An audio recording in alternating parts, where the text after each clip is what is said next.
Hello and welcome to alitadogmasshadesofmurder, of Murder, a podcast where I will share and discuss tales of true crime, mysteries, and all things dark and macabre. If you eat, play, and dream in shades of murder like me, then welcome, my kindred spirits, to your new podcast home. If you enjoy the show, please remember to follow and subscribe, share, and consider a 5-star rating so I can present more stories to you and we can all embrace the love, the darkness together. All of my contact information you can find in the episode description below. Please be forewarned that each episode contains specific and at times very graphic and disturbing details of the case and may not be intended for all audiences. This case is not to be listened to lightly. It is very graphic and contains some extremely disturbing details of the crime. But it is an important and compelling story to hear. This murder has been showcased on other podcasts and YouTube shows, but the focus has always been placed on the grotesqueness of the crime and has neglected to explore the pertinent and much more compelling elements of what triggered the event and how it all unfolded. This is the story of Omaima Nelson. On a night when turkeys are carved and bowls of gravy are passed around the family table, a nightmarish murder scene would unfold in the kitchen of Omaima Nelson's home. That evening, in their lovely apartment in Costa Mesa, California, Omaima's much older husband, 56-year-old William Nelson, would attempt to force himself upon her, and not for the first time, even that same day. The sexual assaults had only become worse, and Omaima no longer would allow herself to be his victim. In a moment of rage, Omaima plunged a pair of scissors into his chest and stomach. She then struck her husband over the head with an iron and proceeded to bash his head with it over and over again. She went into shock, fell into a state of what can only be described as mental displacement, and began to cut up his body on the kitchen floor. Over the next 12 hours, this battered and deranged woman would hack up her large husband into pieces and do her best to shove much of his flesh and internal parts down the garbage disposal. Omaima Nelson may have gotten away with the crime, except for the fact that her husband had been a very large man, which made him even more difficult and time-consuming to dispose of. As a result, she made the unfortunate error of trusting the wrong person. I am not sure about all of you listeners out there, but for many of us in the true crime world, we half-jokingly discuss how everyone needs that one person you can turn to if and when you must dispose of the body. There is only one person you can entrust this to. For me, I have that one person, and they know who they are, so thank you. Unfortunately, for Omaima Nelson, she did not have any trustworthy friends who had her back. When she turned to someone for help in the disposal of William Nelson's body, that person she reached out to said that he would help her, but instead they betrayed her and turned her over to law enforcement. Apparently, Omaima had also enlisted the aid of 2 ex-boyfriends to remove the teeth from William Nelson's decapitated skull, to further destroy evidence of his identity.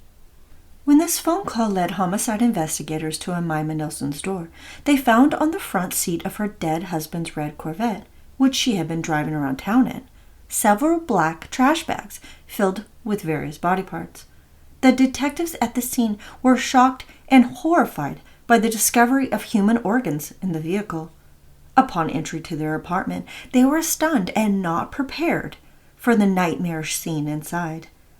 William Nelson's hands were found inside the deep fryer. His head was propped up in the freezer. Several random dismembered body parts were located stuffed inside a brown suitcase. Omaima Nelson was promptly detained and interrogated.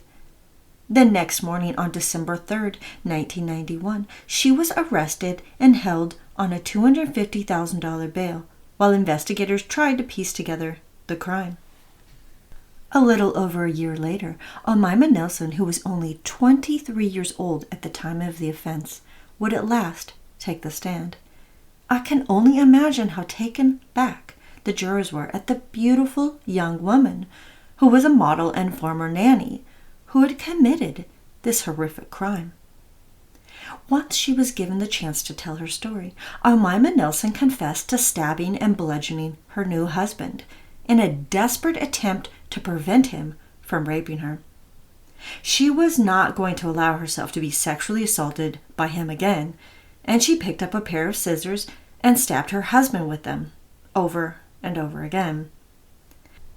The rage that had deeply nested itself inside Omaima her entire life had been freed, and she grabbed an iron and other random objects within their home and beat him senseless with them until he lay dead and bloodied on the floor. In her own words, she freaked out when she realized what she had done and became psychologically detached from the events that would follow as she slipped into a trance-like state. The jury, which consisted of 8 women and 4 men, listened in horror and disbelief as the events of that night were revealed. After Omaima Nelson realized her husband William was dead, the ritual of dismemberment began.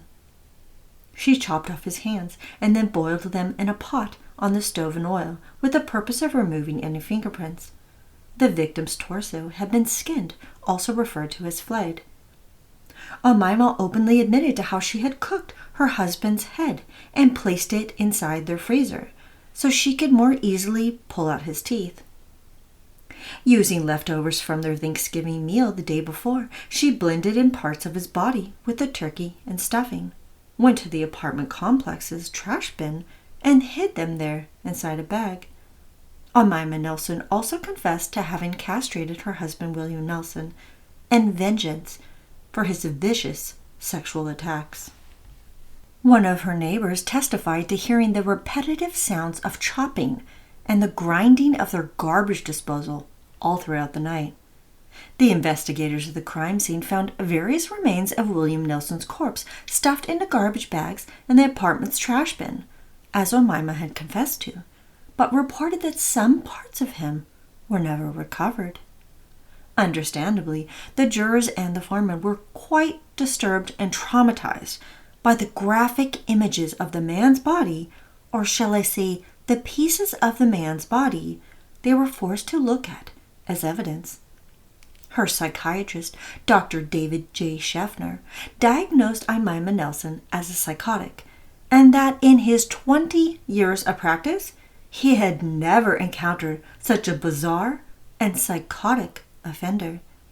In addition to her confession on the stand and the evidence presented by the prosecution, it was learned by the psychiatrist in his sessions with her that she had dressed up for the all-night event.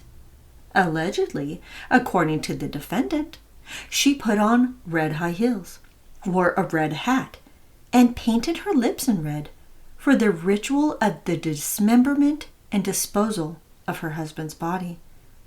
Although she tried to claim it was not true during the trial, Omaima had confessed to her doctor how she had prepared his ribs, like they do in restaurants, explaining how she brushed his ribs with barbecue sauce and cooked them inside the oven. Her psychiatrist recounted to the court how in one session she expressed to him how she sat down at their kitchen table and chewed into his ribs, saying out loud to herself, and I quote, "It's so sweet, it's so delicious. I like mine tender." Deputy District Attorney Randolph J. Pulaski treated Omaima Nelson as a hostile defendant. He painted her to the jury as a predator, a young, beautiful immigrant woman who used men for money and luxuries, and in the case of William Nelson, his purpose had expired. Attorney Pulaski illustrated how Omaima murdered Nelson in her greed and darkness, and that she had all intention of stealing his money and car and running away. During the trial, he asked Omaima facetiously if she would assist in gathering the rest of the evidence, since there were still a lot of missing meat from the large man. He addressed her saying, and I quote, "We're missing about 130 pounds of bill. You know where he might have gone?" During her trial, Omaima Nelson shared with the court how she had been a victim of severe physical and sexual abuse in her native country of Egypt as a young girl. Like millions of other young girls, even as young as infants, Omaima was forced to undergo what is known as female circumcision, which is nothing like what male circumcision entails. Omaima fled Egypt for the United States in 1986 for a new life and for a world away from the discrimination and abuse she and so many women endured there. However, the genital mutilation she was subjected to and the abuse she was forced to experience growing up in Egypt prevented her from being able to enjoy sexual intercourse. She was so severely damaged internally and externally that she could not experience pleasure. Her experiences with men in the United States only led to further damage of her self-image and sense of personal worth, as she became intertwined with one abusive, violent man after the other. Upon meeting the much older and seemingly kind and gentle William E. Bill Nelson, she experienced for the first time what she believed to be love. Here was a man who was stable, financially well off, adored her, and treated her better than any other man had before. She believed she had found her knight in shining armor, and based on this belief, Omaima accepted his proposal only a few days after meeting one another. She even complied with having sex with Nelson several times a day because she loved him and wanted him to be happy.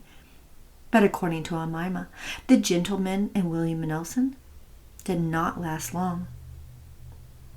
William Nelson, who was a pilot, had a criminal record for dealing marijuana, but there were no signs or indicators that he was a violent man. William Nelson, who was originally from the Midwest, returned to his old home to spend their honeymoon there and to introduce his young, beautiful bride to his adult children. According to Omaima, it was there that she first was exposed to his dark and violent side. She claimed that he demanded sex within the realm of S&M, in particular acts involving bondage. When she resisted and tried to refuse him, he would lose his temper and become erratic, violent, and cruel. He would find torturous ways to punish her when she defied him, such as when one time she claimed that he threw her new kitten outside of his vehicle's window. Her husband then began to sell her body to older men in exchange for money and even once for a car.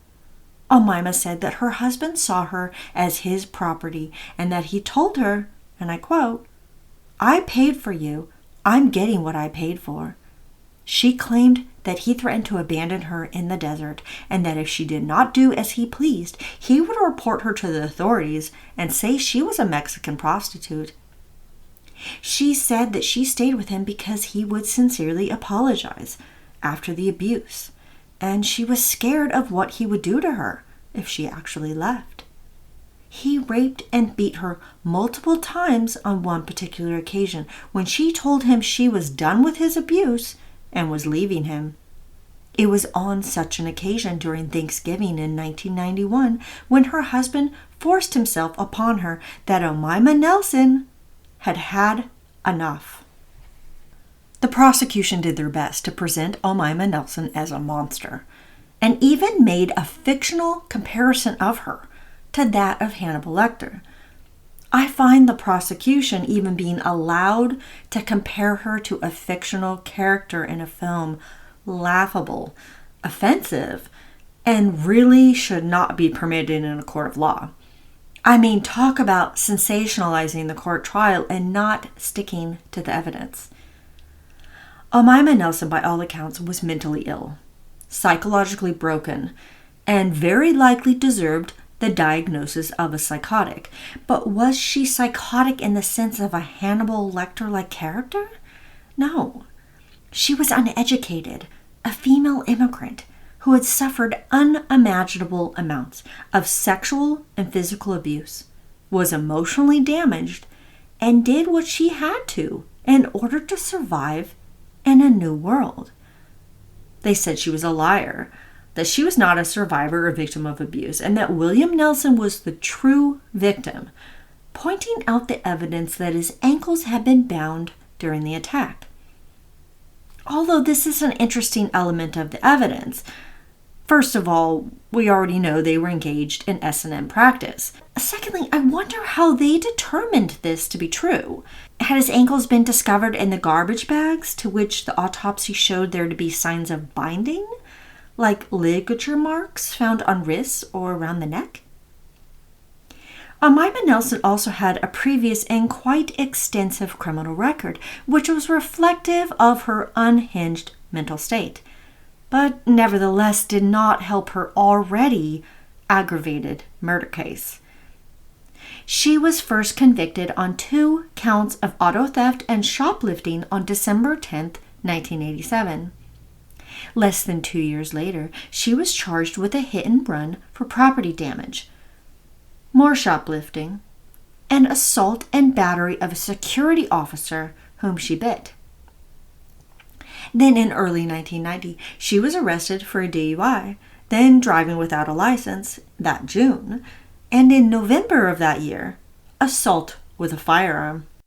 Omaima Nelson's lawyer, public defender Thomas G. Mooney, painted his client as the victim, and that she was not a monster, but rather a frightened and abused young woman. She killed him while fighting off her rapist in self-defense and did everything she felt had been necessary to cover up the crime.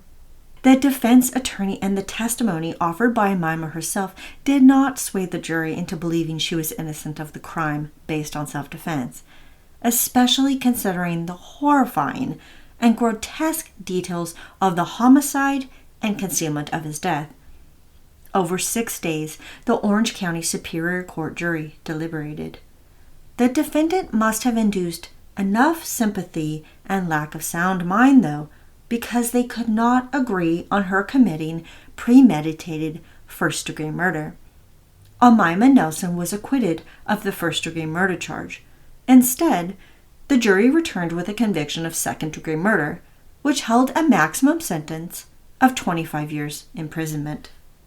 In addition to being convicted of second-degree murder, Omaima Nelson was also found guilty of assaulting another wealthy, much older white man, Robert Hansen of Huntington Beach, California, in November of that previous year. He claimed that she had bound him and threatened him with a gun if he did not give her his money. The jurors did not believe his story entirely, though, and Omaima was acquitted of the more serious charges of false imprisonment and attempted robbery. However, in both the murder of her husband and the assault on Hansen, her boyfriend at the time of the attack, Omaima had yielded weapons, a knife on her husband and a gun on her boyfriend, which led to aggravating circumstances in each crime. Under California criminal law, this could increase her sentence by an additional 6 years. Omaima Nelson now was faced with 18 years to life in prison for the killing of William Nelson, with a knife being utilized in his death, and an additional 10 years incarceration for the assault on Hansen with a gun. The judge sentenced her to 25 years to life, which is the maximum she could receive, and under California law, she has to complete 80% of the sentence. In 2002, Omaima Nelson filed for habeas corpus under the claim of ineffective counsel for their failure to not have her plead not guilty by reason of insanity. I would have thought she had something to stand on with this claim because I absolutely agree that this plea should have been used, or a plea of guilty by reason of insanity. Unfortunately for Omaima, this petition was denied by the U.S. District Court for the Central District of California in 2003, which said it was beyond the statute of limitations. The first time she was made eligible for parole was in 2006. Her attorney, Terrence Scott, fought for her in an appeals court that same year, arguing that the reason why Omaima Nelson had chopped up her husband's body was because Egyptian mythology believed that if one chops up the body of their enemy, then they will not face them in the afterlife. Now, during my research, I cannot locate anything regarding this particular belief. From what I did read, this belief may have derived from the story of Osiris, whose own brother Set plotted against him in jealousy, murdered him, and then dismembered him into 14 pieces, spreading him throughout Egypt. Perhaps this was his way of dishonoring him, and by cutting him up into as many pieces and placing them in different places, he was stripping him of his power and thus thwarting his entry into the afterlife. Then, in relation to this mythology, by dismembering her husband, Omaima was not just trying to conceal the crime, but rid him of his dignity, power, and self-respect, and thus any remaining hold over her in the afterlife. This is just my interpretation of how this mythology could have possibly affected her beliefs and actions. She was denied an appeal and her possibility to be freed from prison, based on at least what the prosecutor Pulaski stated was her own lack of remorse, how she has not taken responsibility for what she has done, and that she still places the blame for her crimes upon the victim. I'm not sure how this holds any ground when she fully confessed to everything she did to the victim, including how she killed him, the details as to how she attempted to get rid of his body, and that she was sorry that she took his life, but she believed it was the only way to save her own. The district attorney addressed how Omaima Nelson, up to that point in her incarceration, had neglected to finish any education or vocation-based courses provided there, and that she did not follow the rules and regulations of the prison. It did not help Omaima Nelson's attempt at parole that she was the opposite of a model prisoner while incarcerated. Between 1993 and 2005, she was cited with 7 major rule violations. These included a fight in the day room, battery of a prison staff member, concealment of contraband, theft of headphones, 2 more for mutual combat, and failure to comply with directions. In addition to these major violations, Omaima had an additional 8 minor ones. Between 1995 and 2004, she was cited with disturbance in a class for getting into a verbal disagreement, holding in her possession unissued property, being out of bounds, failure to report to class, failure to report to her assigned position, use of the phone during an unassigned time, lying on her bunk when prison staff were conducting a head count, and being non-compliant with grooming standards. Wow, it sounds like she's in grade school instead of an adult prison with these menial, trivial, and ridiculous numbers and types of citations. I understand the citations for the major issues, especially if they involve violence. But seriously, failure to report to class? I know, here's a great idea. Why don't we treat the incarcerated like children? Berate them, penalize them for the most minor infractions, and not provide them with any real guidance or treatment. This approach, I am sure, is especially effective for those who have a mental illness, a history of abuse and violence, and who are all around psychologically impaired. Good job, American penal system. Insert sarcasm here. In 2019, Omaima Nelson applied to the 9th Circuit Court for authorization to file a second habeas corpus petition under the decision McCoy made by the Supreme Court in 2018. Under this ruling, the court held that if the defense counsel concedes guilt for their client during trial, after the defendant has directed them to maintain their innocence, this is in direct violation of their 6th Amendment right to a fair trial. However, the courts have their ways around prisoners filing claims, which are often not clarified to them and are used to successfully defeat their attempts. Since Congress had placed a 1-year statute of limitations on habeas corpus petitions being filed, the petitioner must file an application to receive authorization to file a secondary petition for a writ within 1 calendar year date in which the constitutional right was first acknowledged by the Supreme Court. The decision made in McCoy was on May 14, 2018, but Omaima did not file her application until November 26, 2019. which successfully destroyed any consideration of her being able to file a second habeas corpus. Omaima Nelson will not be eligible for parole again until 2026. There is a current movement to free Omaima Nelson set up through change.org, which I personally have signed many different petitions on. However, I only sign something once I have done my own research on the matter.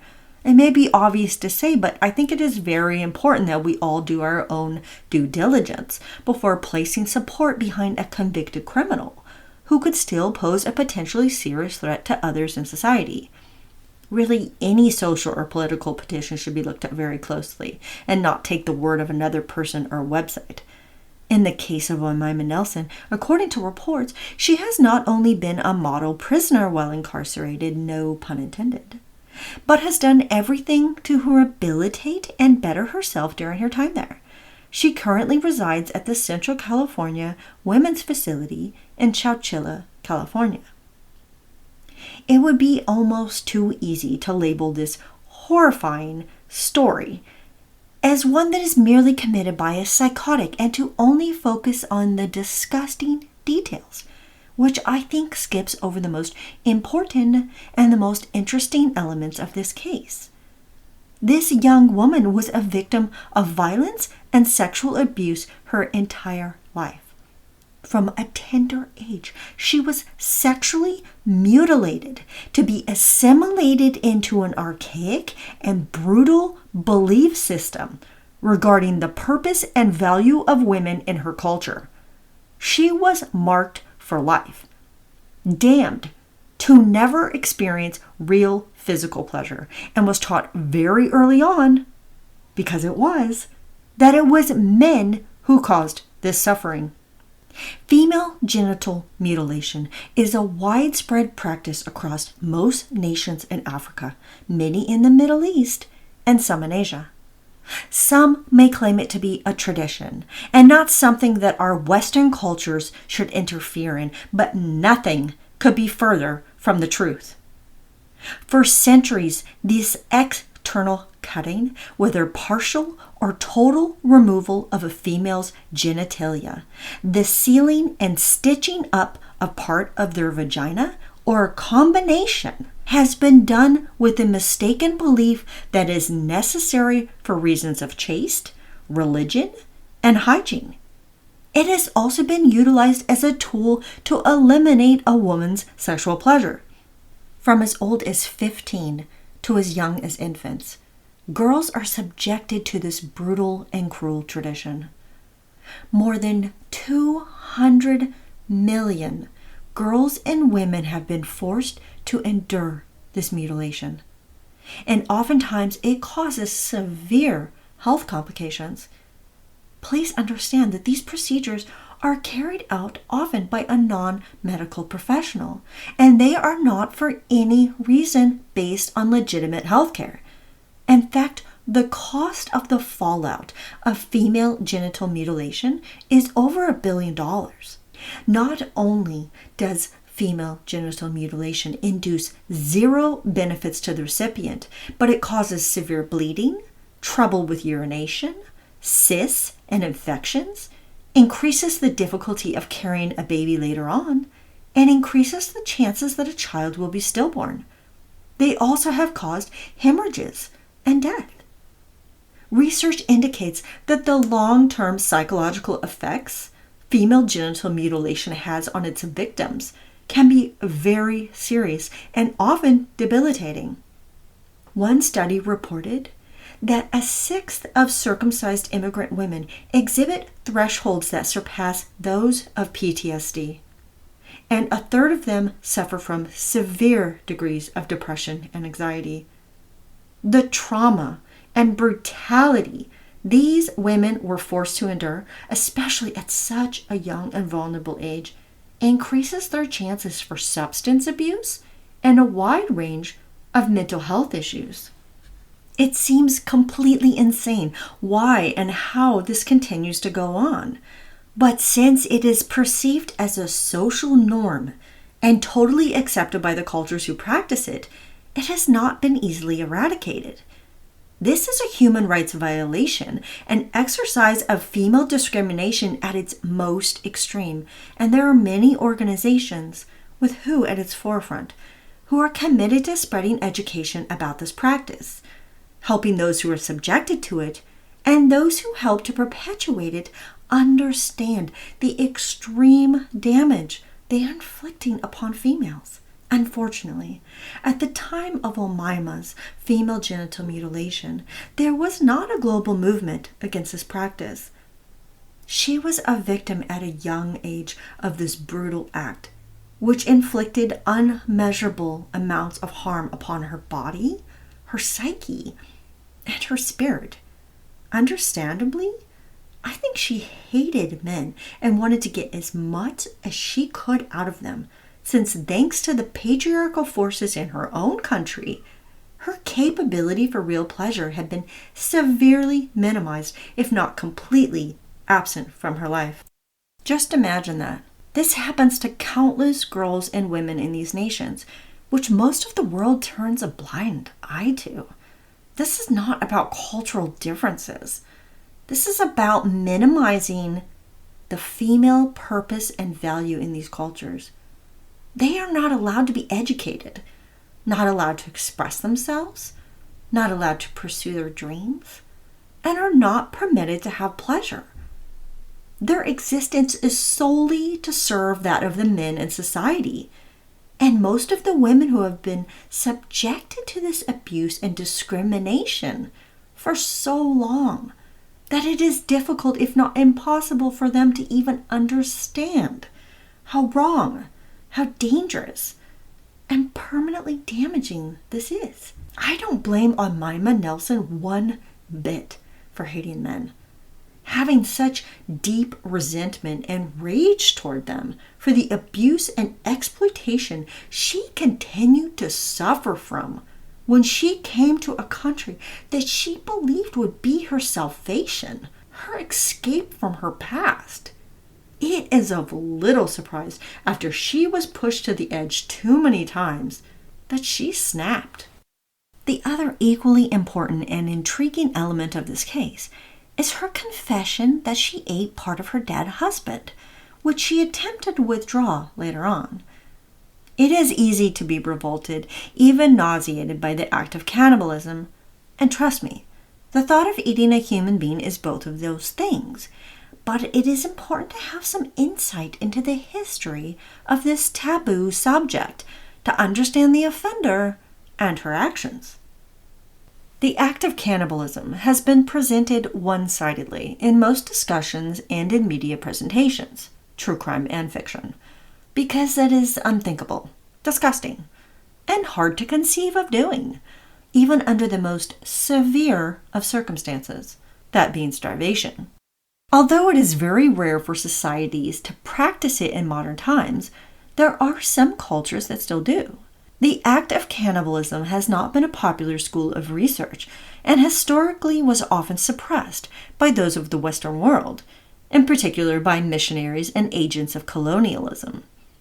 There have been records of various cultures consuming members for sheer survival in times of great famine. Research has revealed that such practices have been recorded in a wide diversity of countries and cultures, in times of extreme and sustained stress, in particular during times of famine. It has been practiced worldwide. From Japan, China, what was once known to Persia, to France. Cannibalism has been something societies have partaken in under the most extreme of circumstances. Cannibalism, also known as anthropophagy, which is the Latin term for man-eating, is reported to have been practiced way before the time of Homo sapiens, inside the caves of Homo antecessor, who was the common ancestor of modern humans and Neanderthals. Defleshed human bones have been discovered, dating back as far as 600,000 years. In Goes Cave in England, remains of humans provided evidence of the practice of cannibalism in unique ways, such as how many of the skulls were utilized as drinking vessels. As to whether the Egyptians practiced cannibalism is hotly debated, since the pyramid texts found which pointed to its practice have been deemed by some to be merely metaphorical in nature, and not to be taken literal. Diodorus Siculus, a Greek writer in the 1st century BC, wrote down an ancient story involving the god Osiris, forbidding the Egyptians from consuming the flesh of humans. First, it is critical for this discussion to realize that there are two different kinds of cannibalism which exist. It is not as simple as individuals who consume others for survival while lost at sea or in some other hostile environment, or the element of the twisted case of a serial killer. Although while doing this research, it made me see things a little more complicated in their purpose of doing so when involving the latter. There is endocannibalism, and then there is exocannibalism. The same actions, with entirely opposite targets, motivations, and intent. Exocannibalism involves consuming the flesh of others where the individual or members of a group are often perceived as the enemy, such as prisoners of war or those killed in combat. The primary motivation for exocannibalism is to take vengeance upon the enemy and or to absorb their virtuous powers, such as bravery, wisdom, or strength. For some cultures, such as those in Fiji, one does not eat an enemy who is not courageous and strong, since by consuming them, they will assimilate these virtues. It has also been enacted by some societies to exhibit aggressive and antisocial behavior. This can be seen in situations where individuals consume someone who has caused harm to their loved ones. Those who were believed to be malevolent and had caused harm to the community could also face cannibalism as a concept of punishment. In South Papua, during the early 1960s through the early 1970s, the vast majority of deaths were believed to have been the result of witchcraft and sorcery, many of whom were murdered by their communities and their flesh eaten. This act of cannibalism is enacted in such a manner as to express disdain, disrespect, and hostility toward the enemy.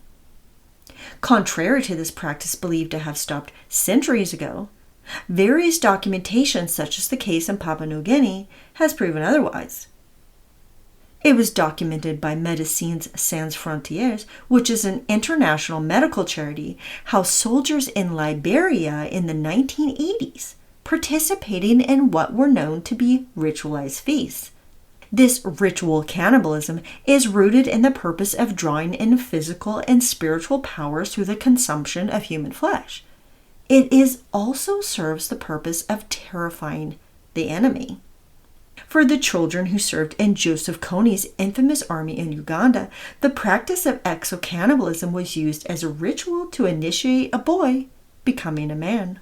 Where exocannibalism is practiced against the enemy, endocannibalism is utilized to show love, respect, and honor to the dead. It is believed by some cultures that eating parts of the dead relative helps them to move on to the other world, which may be a way of holding on to them by absorbing their positive attributes. Various parts in the lowlands of South America have been recorded as being involved in the act of endocannibalism than any other part of the world, specifically as an element of the funerary or mortuary rite. Most often, the flesh of their deceased loved one is cooked and consumed, or they would roast and grind up the bones and consume the ash. The eating of the bones was popular in northern Brazil, in the western and northern parts of Amazonia, and within the upper Orinoco regions of southern Venezuela. One particular event was recorded among the Amahuaca in Peru, where a grieving mother wailed as she ground her daughter's bones into a powder and blended them into a drink made of maize. The ritual unfolded almost over 2 weeks, which ended in the mother tossing the remaining ashes of her child into the river. Although the act of cannibalism is difficult to get past, in this sense it does resonate with how the consumption of their deceased loved one is a way to stay with them. Yes, it is still disgusting and bizarre, but in this context, I can grasp the meaning of what is behind this ritual for those who believe in its power and purpose. And in its own way, it's poignant, deep, and kind of beautiful. The act of cannibalism has also been viewed by some monks and ascetics as a way to transcend one's own spirit, mind, and body, The Aghoris are a sect of Hindu ascetics who reside in India, whose beliefs center around the concept that all things in the universe are equally sacred, including that of human remains.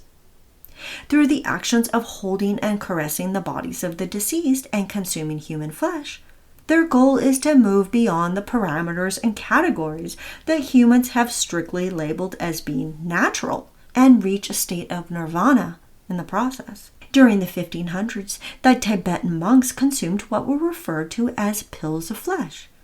These pills of flesh were the remains of Brahmin ascetics. Now, ascetics are people who practice an extreme form of self-discipline and abstention, in particular from any source of pleasure, with the goal of reaching a higher spiritual plane. Brahmins were the most powerful members of the spiritual communities in Hindu society. They represented the most enlightened and wisest of them all.